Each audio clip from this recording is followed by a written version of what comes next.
12회차 정말 다사다난했습니다. 감정선도 사건도 동시에 폭발했거든요. 한동석과 마광숙 이제는 단순한 썸이 아닙니다. 진짜 로맨스로 첫 발을 내디디기 시작했죠. 병실에서 함께 웃고 편의점 음식도 나눠 먹고 같은 만화책을 읽으며 시간을 보내는 두 사람이었는데요.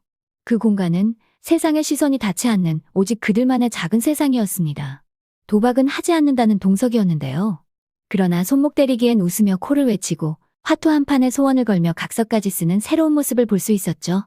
광숙은 끝발이 왜 이렇게 안 붙냐며 귀여운 투정까지 했는데요. 두 사람의 감정은 점점 더 가까워지고 있었습니다.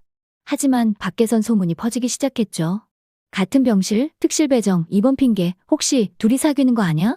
이런 시선 속에서 한동석은 다시 고민에 빠집니다. 예전처럼 거리를 둘 것인가 아니면 지금이 진심을 내보일 때인가. 하지만 우리는 이미 알고 있죠. 전복죽 한 그릇, 그건 동석에게 있어 단순한 밥 한 그릇이 아니었습니다. 자신을 먹으라고 죽을 가져온 보미에게 동석은 이렇게 말했는데요. 왜 이것밖에 안 가져왔냐고 말이죠. 소식을 아는 동석이 그렇게 말하자 몹시 당황스러워하는 보미였죠. 동석이 진짜 광숙에게 진심이구나라는 생각이 드는 순간이 바로 이 장면이었는데요. 밥 생각이 없다면서 나중에 먹겠다며 숟가락을 내려놓는 동석이었습니다. 보미가 돌아가자 전복죽을 가지고 곧장 광숙한테 달려가죠. 자신은 전복죽을 좋아하지 않는다며 광숙한테 먹으라고 하는데요. 이미 식사를 마쳤다는 광숙에 실망하는 동석입니다. 그럼에도 먹였으면 하는 마음에 죽을 버려야겠다며 은근 압박하는 모습은 귀엽기까지 했는데요. 눈치 빠른 광숙도 그걸 알아챈 듯 보이죠. 회장님 제가 먹을게요. 전복죽 저 정말 좋아하거든요. 그리고 황홀한 듯한 표정으로 너무나 맛있게 먹는데요. 동석은 세상을 다 얻은 듯 너무나 행복한 표정으로 광숙을 바라봐 시청자들을 설레게 했죠. 이렇게 두 사람은 서서히 서로에게 마음을 열어가는 듯 보입니다.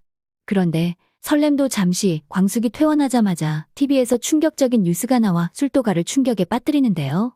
방송에서는 유기농을 자랑하는 고급 막걸리를 생산하는 술도가의 실체를 밝힌다며 대대적으로 방송을 시작합니다. 대표적인 키포인트는 이겁니다. 벌레 섞인 묵은 쌀 사용, 절대 유기농 쌀 아닙니다. 명품 막걸리? 사실은 조작된 이미지였다. 말도 안 되는 내용의 방송은 이어졌는데요. 하지만 진실 여부와 관계없이 방송은 삽시간에 퍼졌고 술도가엔 반품이 폭주하며 이미지는 곤두박질쳤습니다. 이어진 댓글 테러의 여론의 역풍까지 지속되었는데요. 갑자기 벌어진 이 상황에 광숙도 가족들도 큰 충격에 빠졌고 그대로 얼어붙어 버렸죠. 하지만 이 모든 것들이 거짓이라는 걸 아는 단 한 사람이 있는데요.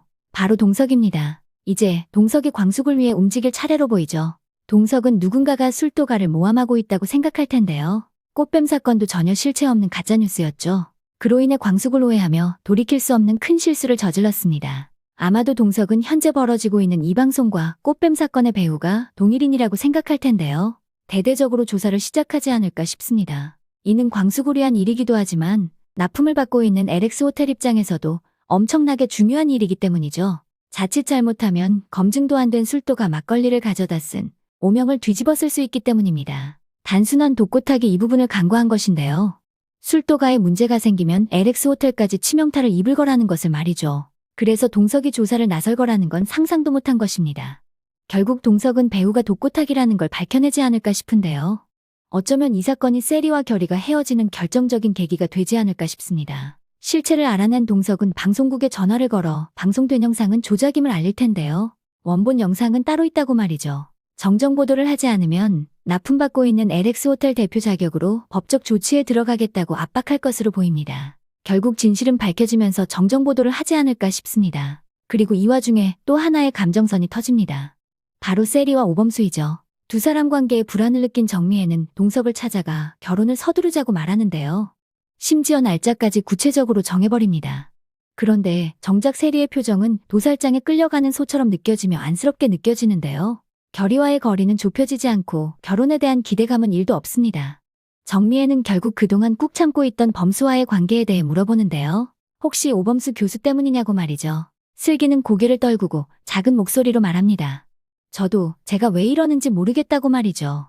교수님 때문인지도 모르겠고 그냥 기대감이 생기지 않는다고 말하는데요. 자신도 아직 파악하지 못하는 자신 마음의 실체는 결국 결의가 아닌 범수를 향하고 있었던 것입니다. 그리고 또 한 사람 진상도 이런 진상이 없는데요.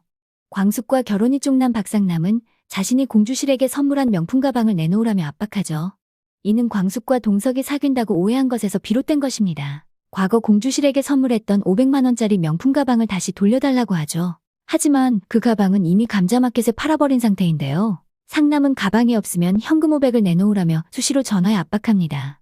친구들에게 도움을 요청하지만 모두 거절당하는 공주실이죠. 술도가를 찾아온 박상남은 점점 험악한 분위기를 만드는데요. 이때 바로 구세주 고자동이 등장합니다. 그 돈 내가 줄게, 당장 꺼져라고 소리치며 쿨하게 정리해버리죠. 고자동이야말로 진정한 상남자의 모습을 보입니다. 23화에서는 공주실과 고자동의 중년 로맨스가 시작되지 않을까 싶죠. 그리고 위기에 빠진 술도가는 정정보도를 통해 명예를 회복하고 광숙도 다시 신뢰를 회복하지 않을까 싶습니다. 이 사건으로 독고탁은 업계에서 퇴출되거나 법적 처벌을 받을 가능성이 아주 높아 보입니다. 세리는 범수에게 마음을 고백할까요? 결의와의 결혼을 서두르는 정미애로 인해 범수에게 고백을 하지 않을까 싶습니다. 독고탁에게도 결의와 결혼하지 않겠다고 선언할 것으로 보이죠. 그리고 광숙과 동석은 병실에서 소원 이행각서를 작성했는데요. 아마도 그 각서가 두 사람의 사랑을 이어주는 계기가 되지 않을까 싶죠.